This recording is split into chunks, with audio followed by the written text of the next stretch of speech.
زمین اور آسمان کی جب پیدائش ہوئی، جب تخلیق ہونی تھی، تو کیا معاملہ تھا؟ تو میرے دوستو، زمین اور آسمان جو ہے، اس میں سے زمین پہلے پیدا کی گئی، یہ 6 دنوں میں ہوا سب، اور ان دونوں میں پہلے جو ہے زمین پیدا کی گئی، پھر اس میں دریاؤں کا بندوبست ہو گیا، اور چشموں کا اور پانی کا بندوبست ہوا، اور زراعت کا، یہ سارے جنگلات، یہ سارا نظام ہوا، اس کے بعد جو پہاڑ گاڑ دیے، اور اس کے بعد جو ہے اس میں چشمے، یہ سارا نظام شروع ہوا، اور اس کے بعد آسمان بنا دیے گئے ہیں۔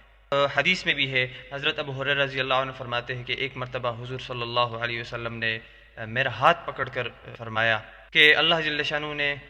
زمین جو ہے یہ ہفتے کے دن پیدا کی، اور پہاڑ جو ہے یہ اتوار کے دن پیدا کیے، پیر کے دن درخت پیدا کیے گئے ہیں، منگل کے دن سارے کے سارے مکروہات پیدا کیے ہیں، اور بدھ کے دن پھر روشنی پیدا کی گئی ہے، اور پھر جتنے بھی چوپائے ہیں، جو جانور ہیں، یہ سارے کے سارے یہ جمعرات کے دن پیدا کیے گئے ہیں، اور پھر جمعے کے دن آخری دن تھا، تو اللہ جل شانہ نے اس دن حضرت آدم علیہ الصلوۃ والسلام کی تخلیق کی، اور یہ تخلیق ہوئی عصر کے بعد سے شروع ہوئی، اور رات کے آدھے حصے تک، اسی درمیانی وقت میں حضرت آدم علیہ الصلوۃ والسلام کی تخلیق کا معاملہ ہوا۔